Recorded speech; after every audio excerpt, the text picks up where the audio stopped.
ሰላም ጤና ይስጥልን ውድ የቻናላችን ተከታታዮች የፕሮግራማችን ቤተሰቦች፣ ይህ አብዲራዋ ቲዩብ ነው።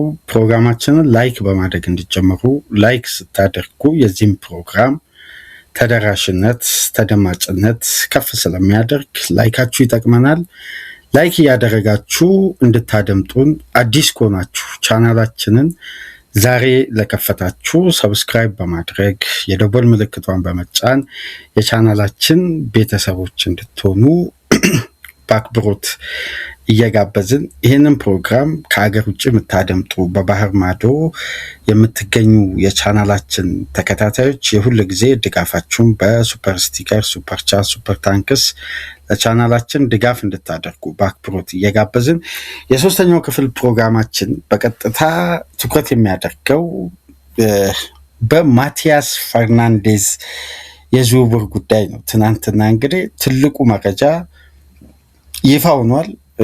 ይህም መረጃ በተመለከተ በርካታ ሚዲያዎች እያስተጋቡ ነው የሚገኙት። በርካታ ሚዲያዎች እየጻፉ ነው የሚገኙት። ይሄ ጉዳይ ምንድን ነው? በዚህ ዙሪያ ያለው ተጨባጭ እውነታ ምንድን ነው የሚለውን እስቲ ለማጣራት እንደሞከር ነው። አሁን ተጨባጭ እውነታ ከትናንት ጀምሮ ይፋ ወጥቷል። ይህንን ተከትሎ በዚህ ተጫዋች ዙሪያ የወጣው መረጃ በአጠቃላይ አጠናክረን በዚህ ፕሮግራም ይዘንላችሁ መጥተናል። ከጋዜጦችና ከተለያዩ የሚዲያ ባለሙያዎች የወጡ ሪፖርቶችን ወደ እናንተ የምናሳያችሁ ነው የሚሆነው። በስክሪናችን ላይ ጋዜጦችን ወደ እናንተ እያደረስን የማረጋገጫ መረጃዎችን እንግዲህ በቀጥታ ኦፊሻሊ ኮንፈርም የተደረጉ ተጨባጭ የእንግሊዝ ሚዲያ ጋዜጦችን ነው እንግዲህ ወደ እናንተ በመረጃ መልክ ይዘንላችሁ የምንመጣው። ማቲያስ ፈርናንዴዝ ግን ማረፊያው የት ሊሆን ይችላል? ይህንን ጉዳይ በተመለከተ የተለያዩ ሚዲያዎች ላይ ዘገባ ወጥቷል። ትክክለኛ ዘገባ 100% ይሄ ተጫዋች ወዴት ሊዘዋወር እንደሚችል የሚገልጹ አንዳንድ እውነታዎች ወጥተዋል። ከዚህ ጋር በተያያዘ ግን እዚህ ጋር የሚነሱ ነጥቦች ከምን መመዘኛ ናቸው? ምክንያቱም በዚህን ሰዓት ዝውውርን ለማካሄድ የሚያስችል አንዳንድ ሁኔታዎች ሊሰሩ ይችላሉ ወይ? አዎ፣ 100% የክለቦች ግራውንድ ወርክ የሚጀምረው ካለፈው የፈረንጆች ከማርች ጀምሮ ነው። ከበስተጀርባ የሚሰሩ በተጫዋቾች ተወካዮች በኩል በክለቦች በኩል አንዳንድ ጉዳዮችን መንገድ ማስያዝ የሚጀምሩት በተለይ በተጫዋቾች በኩል ያሉትን አንዳንድ እውነታዎች ክለቦች መሯሯጥ የሚጀምሩት ሁለተኛ ሲዝን እንደጀመረ በአንደኛው ሲዝን ውስጥ የታዩ በርካታ ክፍተቶችን ወይም የቀጣይ የዝውውር መስኮት እቅዳቸውን የስካውት አባላት ሪፖርቶችን በአመቱ መጨረሻ ያቀርባሉ በፈረንጆቹ። በአዲሱ ዓመት መጀመሪያ ደግሞ የክለቡ የበላይ ኃላፊዎች ስፖርቲንግ ዳይሬክተሮች ቅድመ ዝግጅት ይጀምራሉ በተደራዳሪ አካላት። ማቲያስ ፈርናንዴዝ በዌስትሃም ቤት በዘንድሮ የውድድር ዓመት ፍጹም አስደናቂ ብቃት እያሳየ ነው። እንደውም ይሄ የ21 ዓመት ወጣት ተጫዋች የወጣቶች ኮከብ ተጫዋቾች ተርታ ውስጥ ሁላ ተካቷል እና ዌስትሃም የሚወርድ ከሆነ የመልቀቅ እድሉ ሰፊ ነው። ባይወርድ እንኳን መልቀቁ አይቀርም። ትናንትና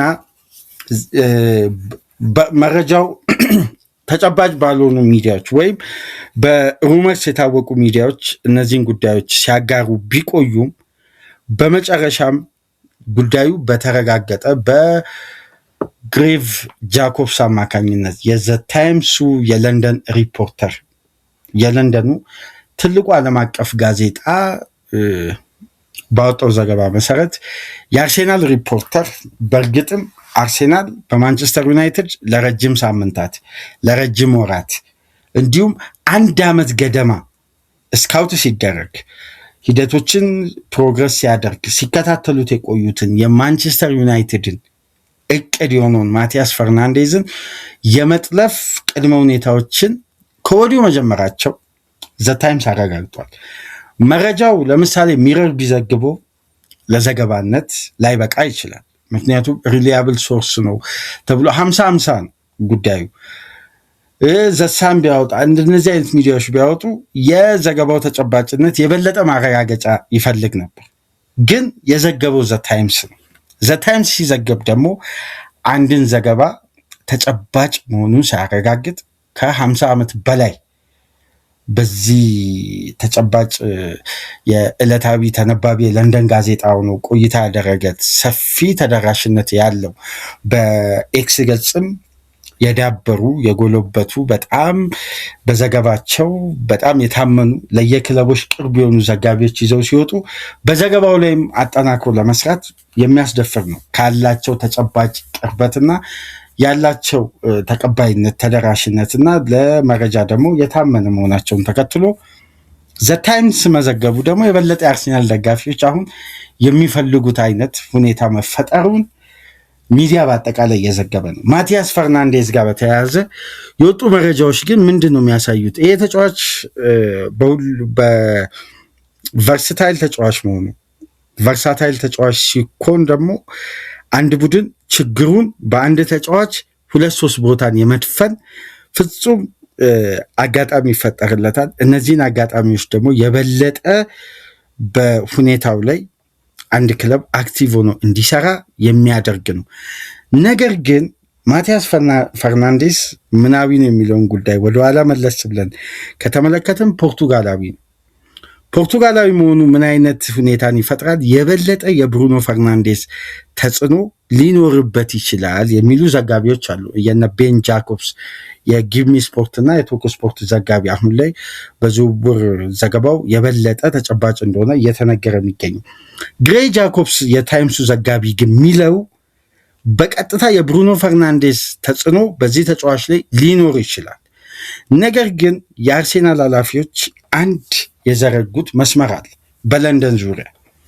ለምሳሌ ይህ ተጫዋች ከዋና ከተማ ለንደን ወጥቶ ወደ ኖርዝ እንግሊዝ የሚዘዋወር ከሆነ የበለጠ ተጫዋቹ ለንደን ኮንፈርት ዞን ለተጫዋቹ አሁን ላይ ጥሩ መረጋጋት መፍጠሩን ከሳውዛምፕተን ከተዘዋወረበት ጊዜ አንስቶ ለቡድን አጋሮቹም ለሚዲያም ሲገልጽ ነበር። በለንደን ቆይታው በጣም እንደተስማማው ለቤተሰቡም ለሱም አመቺ ስፍራ ላይ እንደሚገኝ ደጋግሞ ገልጸዋል። ይሄ ሁኔታ ደግሞ ግላዊ የተጫዋቹ በሜዳ ውስጥ ብቻ ሳይሆን ከሜዳ ውጭ ባለው ህይወቱ ላይ የበለጠ ኮንፈርት ዞን መፍጠሩ በቀላሉ ካሉበት ሴትል ካደረጉበት ቦታ ላይ ወደ ሌላ ቦታ ተጫዋቾች መሄድ በተለይ ከእንግሊዝ ውጭ የመጡ ተጫዋቾች አይመርጡም ይላል አንደኛው። በሁለተኛ ደረጃ ደግሞ ቤን ጃኮብስ ምን ይላል? ከፖርቱጋል ተጫዋቾች ጋር አንደኛ ባሉበት ቡድን ፖርቱጋላውያን ተጫዋቾች በፍጥነት አዳፕት ለማድረግ ስለሚቀላቸው እንደነዚህ አይነት መመዘኛዎችን ቅድሚያ ሲሰጡ እናስተውላለን። ነገር ግን አርሴናል የበለጠ ኢፌክቲቭ የሆነ ኮሚኒኬሽን ከዌስትሃም ጋር አለው በተጫዋቾች ዝውውር በኩል እና ባለፉት ጊዜያት ዌስትሃሞች ለአርሴናል እንግዲህ ደክላን ራይስን ሲሸጡ ከማንቸስተር ሲቲ የቀረበላቸውን ሃይጃክ የማድረግ ፕሮፖዛል ውድቅ አድርገው ነው እዛው ለጎረቤት ክለብ የሸጡት።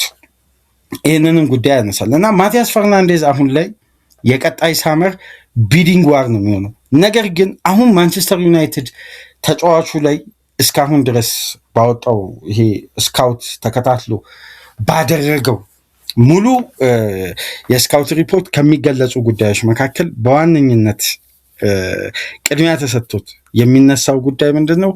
ተጫዋቹ ቨርሳታይል መሆኑ፣ አንደኛ ካሴሚሮ መልቀቁ፣ ሁለተኛ ማንቸስተር ዩናይትድ በአንድ ተጫዋች ኢንቨስትመንት 2 ተጫዋች አድቫንቴጅን ነው የሚያስፈርመው የሚል እምነት አለ ማንቸስተር ዩናይትድ ቤት። አርሴናል ደግሞ እዚህ ጋር አንድ ትልቅ ያሰበው ጉዳይ የአማካይ ክፍሉን ሪሼፕ የማድረግ ነው። ሪሼፕ ማለት ምን መሰላችሁ? አሁን ለምሳሌ የሲዝኑን አብዛኛውን ጨዋታ የተጫወቱት ራይስና ዙቢመንዲ ነው። ራይስንም ማሳረፍ ከፈለገ አርቴታ፣ ዙቢመንዲንም ማሳረፍ ከፈለገ አንድ ማቲያስ ፈርናንዴዝን ማስፈረም በጣም ክብደት አለው ማለት ነው። ስለዚህ የዚህ ተጫዋች ፊርማ ላይ ቀጥተኛ ተጽዕኖ የምንመለከተው ምንድን ነው? በአማራጭ መጫወቱ ለአርሴናል የሚያመቸው ተጨማሪ የሚያጎለብተው ዴብዝ አለ ማለት ነው። ይሄ ደግሞ ሲሆን አርሴናል በቡድኑ ያለውን የኤክስፒሪየንስ ቁጥር በቀጣይ ሳመር የመቀነስም ፕላን አለው። ጋብሪኤል ጄሱስን፣ ክርስቲያን ኖርጋርድንም አርቴታ እንግዲህ ብዙ ሳይገለገልበት ሊለቅ እንደሚችል ነው ዘ ታይምስ ላይ ዘገባውን ሰብስክሪፕሽን ከፍላችሁ መመልከት ትችላላችሁ።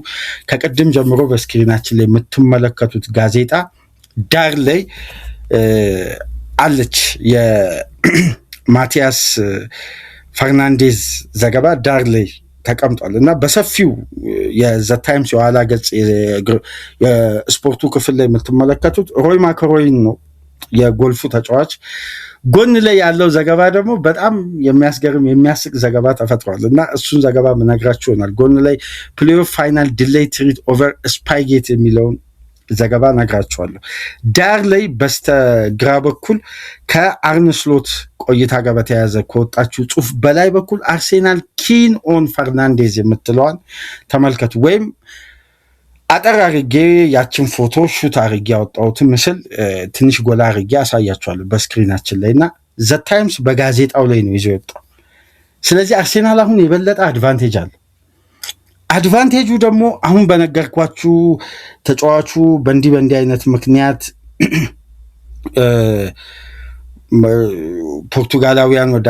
ፖርቱጋላዊ ተጫዋች ብሩኖ ፈርናንዴስ ተጽዕኖ ፈጥሮ ምናምን የሚባለው ጉዳይ አይደለም።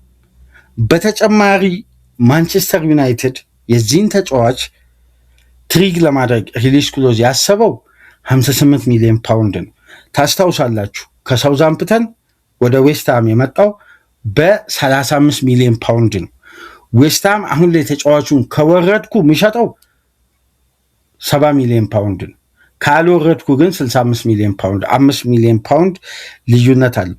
ምክንያቱም ሲወርድ ዌስትሃም በፋይናንሻል ጉዳይ በፕሪሚየር ሊጉ ቢቆይ ከሚያገኘው ክፍያ ጋር በማስገባት ማለት በፕሪሚየር ሊጉ ቢቆይ በደረጃው ላይ ባለው የቲቪ ገቢ ከሚያገኘው የቲቪ መብት በአመቱ ከሚያስገኘው ገቢ ላይ ያለውን ክፍያ ከማቲያስ ፈርናንዴዝ ዝውውር ላይ ያነሳል።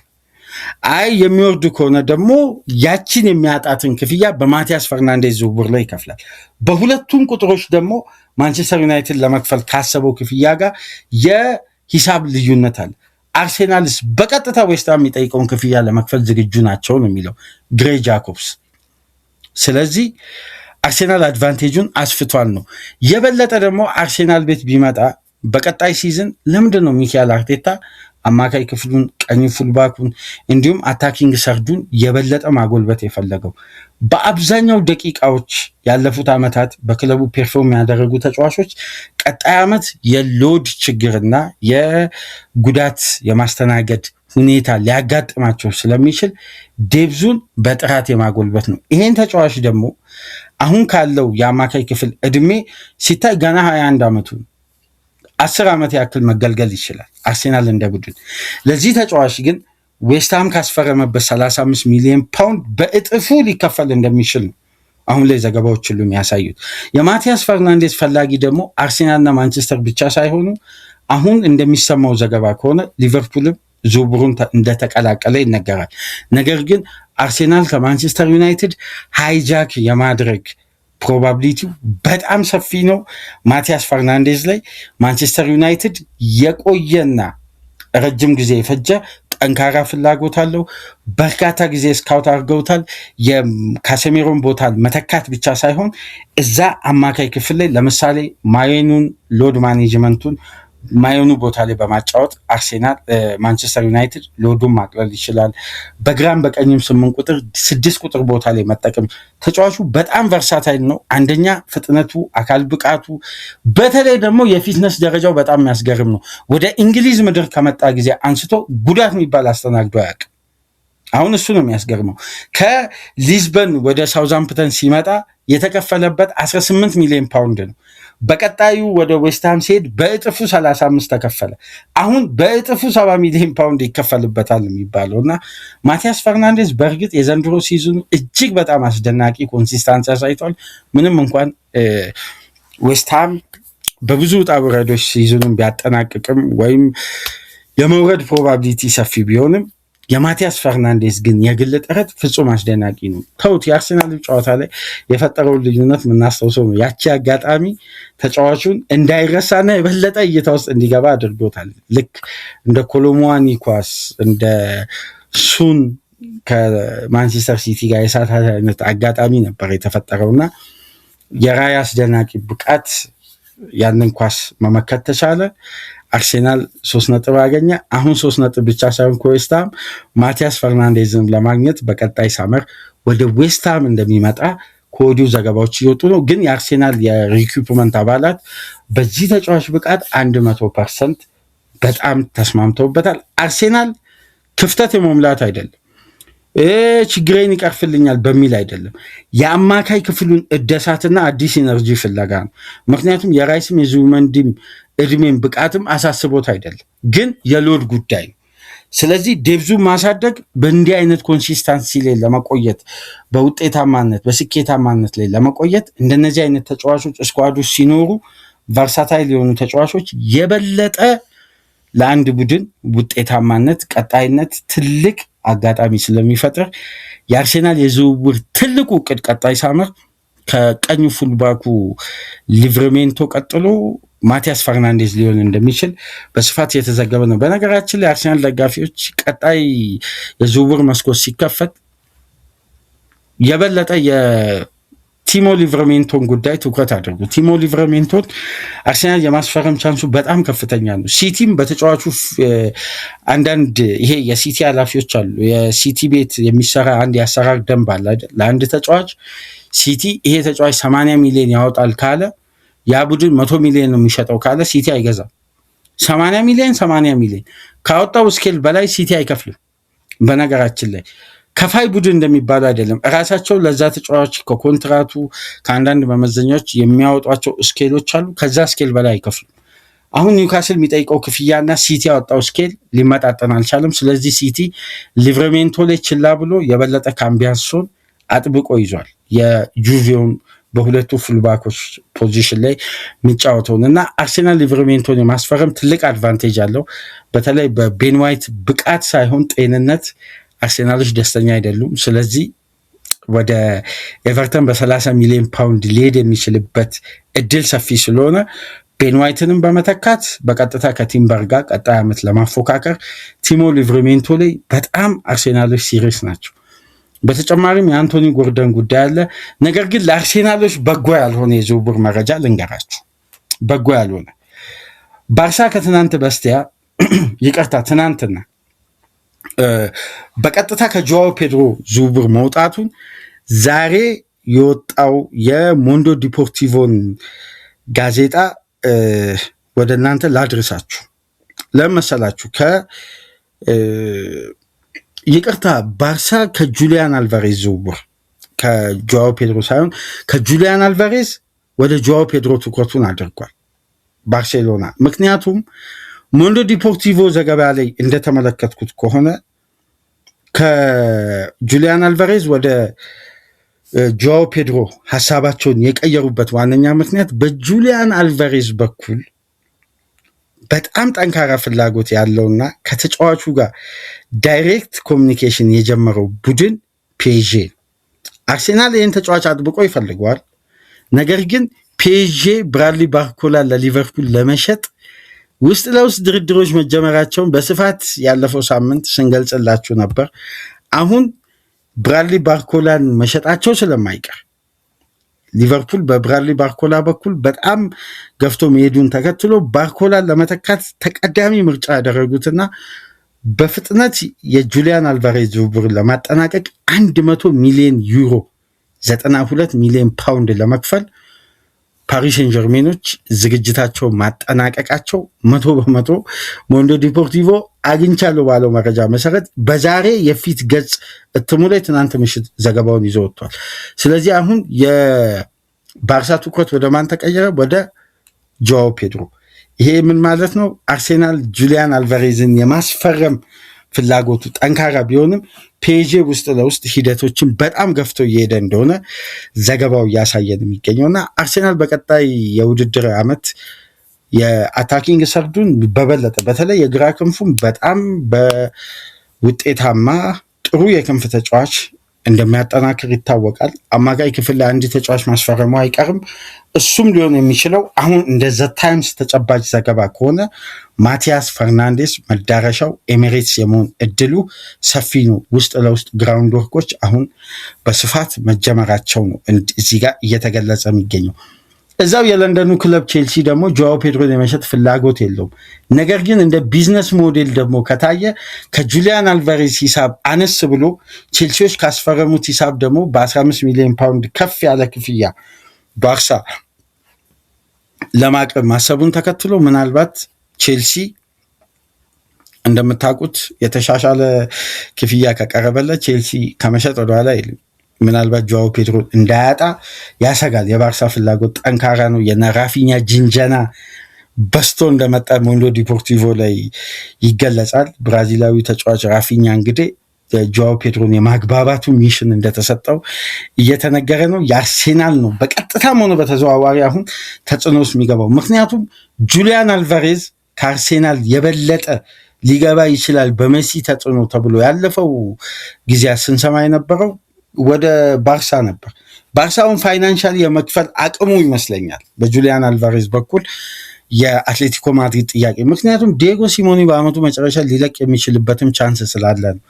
ስለዚህ ጁሊያን አልቫሬዝ ወደ ሉዊስ ኤንሪኬ ፒኤስጂ የመሄድ እድል አለው፣ በጣም እድል አለው። ይሄን ጉዳይ ለኤኪፕ ላይም ተመልክተናል። ስለዚህ አርሴናል ሌላ ቨርሳታይል የፊት መስመር ተጫዋች መፈለጉ የማይቀር ነው። ምክንያቱም ጋብሪኤል ጄሱስ፣ ጋብሪኤል ማርቲኔሊ በዚህ ዓመት መጨረሻ መሸኘታቸው የማይቀር ነው። ይህን ዘገባ ከቀናት በፊት አትሌቲክስ ላይ የወጣውን ዘገባ ገባ ብላችሁ መመልከት ትችላላችሁ። ከዚህ ፕሮግራም ቀደም ብሎ በኤቤሪቼ ኤዜ ዙሪያ ላይ አንድ ጉዳይ አንስቼላችሁ ነበር። ኢዜ ወደ አርሴናል በመጣበት ወቅት 67.5 ሚሊዮን ፓውንድ ስምምነት ተደርጓል። 67.5 ሚሊዮን ፓውንድ ምንም አይነት አዶንስ የለም። በነገራችን ላይ ይሄ ከፕሪሚየር ሊጉ ድል ጋር ተያይዞ 10 ሚሊዮን ፓውንድ ለክሪስታል ፓላስ ይሰጣል የተባለው በየሚዲያው ሰርኩሌት የሚያደርገው መረጃ ከእውነት የራቀ የሐሰት መረጃ ነው። ቶም ካርተንን ገብታችሁ ስፖርቲንግ ለንደን ስፖርት ጋዜጣ ላይ የቶም ካርተንን ዘገባ በዛሬው ዕለት ይዞት ወጥቷል። ገብታችሁ በኤክስ ገጽ ላይ ያንን ዘገባ መመልከት ትችላላችሁ። ምንም አይነት እንደዚህ አይነት አርሴናል የገባው ውል የለም። 67.5 ሚሊዮን ፓውንድ ነው። አዶንስ የለውም። አርሴናል ይህን ክፍያ ትሪግ የሚያደርገው በ4 ተርም ነው። ስለዚህ አርሴናል ፓላስ ሜዳ ሄዶ አሸንፎ ወይም አርሴናል ፕሪሚየር ሊጉን ስላሸነፈ በኢዜ ዝውውር ላይ ይጨምራል የተባለው 10 ሚሊዮን ፓውንድ ከእውነት የራቀ የሐሰት መረጃ ነው። እንዲህ አይነት ስምምነት በሁለቱ ክለቦች መካከል ምንም አይነት የጋራ ስምምነት የለም ብሎ ጉዳዩ ላይ አስፍቶ ጽፏል። በተጨማሪም ይህን ጉዳይ ማረጋገጥ ከፈለጋችሁ ወደ ትራንስፌር ማርኬት አርሴናል ላይ ትገባላችሁ፣ ከዛን ኢዜ ላይ ትገባላችሁ። የተዘዋወረበትን ሂሳብ ስትነኩት አዶንሱ ስትራክቸራል ክፍያው ፔይመንቱ ምናልባት ሳብስክሪፕሽን ሊጠይቃችሁም ይችላል፣ ላይጠይቅም ይችላል። እንዳላችሁበት ሎኬሽን ነው። ሎኬሽን ቀይራችሁ በእንግሊዝ ወይም በሌላ ዩሮፒያን ሀገር ካደረጋችሁት በአንድ አፕሊኬሽን ተጠቅማችሁ መረጃውን መመልከት ትችላላችሁ። እና ይሄ እየተባለ የሚገኘው የ10 ሚሊዮን ፓውንድ ክፍያ ሐሰት ነው። እንደዛ የሚባል የጋራ ስምምነት ፓላስ እና አርሴናል መካከል 100% የለም። አርሴናል 67.5 ሚሊዮን ፓውንድ ነው የተስማማው። እሱን ትሪግ የሚያደርገው በ4 የኮንትራት ተርም ነው። ይሄ ማለት በየሳመሩ የሚከፈል ክፍያ፣ ይሄ በቀጥታ የተጫዋቹ የመልቀቂያ ዋጋ ነው። እንደ ብቃቱ ታይቶ የሚጨመር አዶንስ የሚባል ክፍያ ግን በኤቤሪቼ ኤዜ ዝውውር ላይ አልተካተተም። እንደዛ የሚባል ዘገባ የለም፣ ወይም የቦነስ ክፍያ የለም ማለት ነው። ስለዚህ ማቲያስ ፈርናንዴዝን አርሴናልና ማንቸስተር ተናንቋል፣ አርሴናል እድሉን አስፍቷል እያለን ነው ዘ ታይምስ። ቀጣይ ሳመር በስፋት በዚህ የዝውውር ሂደት ላይ እንደምንወያይ ተስፋ ይደረጋል። በዚህ አጋጣሚ የጆዋው ፔድሮን እና የጁሊያን አልቫሬዝ ዝውውር ትስስር ከአርሴናል ጋር በቀጥታ ያለውን ቁርኝትንም አነሳን። በኤቤሪቼ ዙሪያ በቤሪቼ ኤዜ ዙሪያ ሰሞኑን እየተዟዟረ ያለ በኤክስ ገጽም ተመልክቻለሁ፣ በሌሎች ሶሻል ሚዲያዎች ላይም ተመልክቻለሁ እና መረጃውን በደንብ ቼክ ለማድረግ ስሞክር በአጋጣሚ ሆኖ ምሽት ላይ ቶም ካርተን ይህን ዘገባ ለለንደን የበለጠ ደግሞ የአርሴናል ዘጋቢ መሆኑን ተከትሎ በጉዳዩ ላይ ያለውን ተጨባጭ እውነታ በቀጥታ ማስተላለፍ ችሏል። በመጨረሻም ግን አንድ መረጃ አጋርቶ ለማለፍ ፊዴ ቫልቬርዴ ወደ ማንቸስተር ዩናይትድ የሚለው ዜናን ደግሞ ትናንት ምሽት የኤልቼግኒቶ ራሱ ሚዲያ ደግሞ ቀይሮት ወደ ማንቸስተር ሲቲ ወይም ፔጅ የሚል ዘገባ ይዞ ወጥቷል። ያንን ዘገባ ደግሞ እስቲ በተሻሻለ ዘጋቢዎች ከወጣ ኤልቼግኒቶ በእርግጥ የማድሪድ ውስጥ አዋቂ የሚባል ሚዲያ ነው። ነገር ግን በሌሎች ሚዲያ ላይ አልተመለከትንም። በጣም ከይቅርታ ጋር ፋብሪዚዮ ሮማኖ የማቲያስ ፈርናንዴዝን ከ6 ወር በፊት ያወጣትን አንድ ፖስት ትናንት ምሽት ሪፖስት አድርጎታል።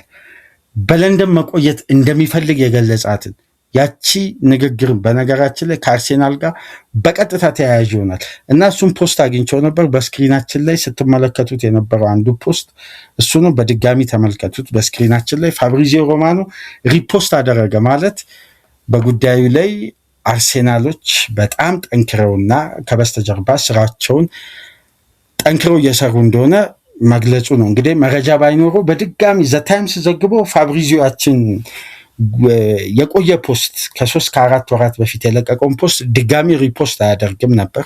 ድጋሚ ሪፖስት አድርጎት አግኝቸው እንግዲህ ስክሪንሹቱን ነው በስክሪናችን ላይ ስትመለከቱ የነበረው። ማቲያስ ፈርናንዴስ በለንደን ለመቆየት ፍላጎት እንዳለውና በለንደን ሴትል እንዳደረገ።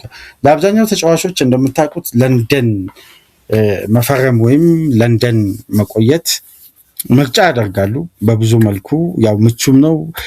የእንግሊዝ ዋና ከተማ መሆኑን ተከትሎ በጣም ይወደዳል ለንደን ለተጫዋቾች። ነገር ግን አርሴናልና ማንቸስተር ዩናይትድ አሁን ትንቅንቅ በሳመር እንግዲህ የአርሴናልና የማንቸስተር ዩናይትድ ደጋፊዎች በጣም ፉክክሩ በዘንድሮ የዋንጫ ፉክክር ላይም የማንቸስተር ዩናይትድ ደጋፊዎች ከአርሴናል ጋር የሚያሳዩት ጉዳይ አለ። አሁን ደግሞ የበለጠ ሳመር ላይ ይቀጥላል። ማቲያስ ፈርናንዴዝን እኛ ጋር ነው የሚመጣው። አሁን ግን አድቫንቴጁ ለሚካኤል አርቴታ አርሴናል የበለጠ የሰፋ ይመስላል።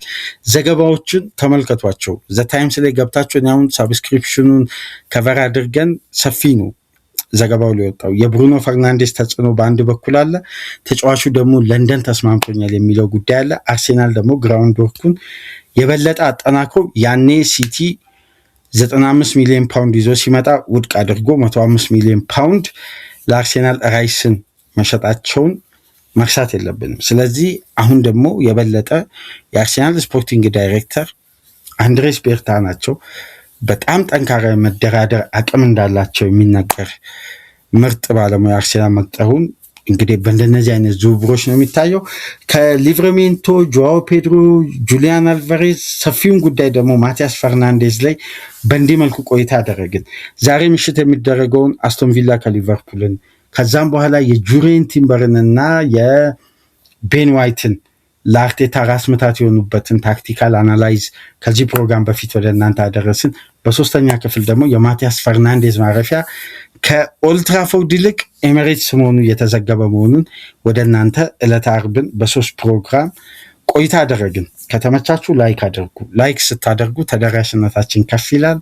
አዲስ ከሆናችሁ ሰብስክራይብ በማድረግ የደወል ምልክቷን ተጭናችሁ ቤተሰባችን እንድትሆኑ በአክብሮት እየጋበዝን ይህንን ፕሮግራም ከሀገር ውጭ የምታደምጡ በሱፐር ስቲከር፣ በሱፐር ቻት፣ በሱፐር ታንክስ ድጋፍ አድርጉ። ዕለተ አርብን ከእናንተ ጋር በእንዲህ መልኩ ቆይታ አደረግን። ሰላም ቆዩ።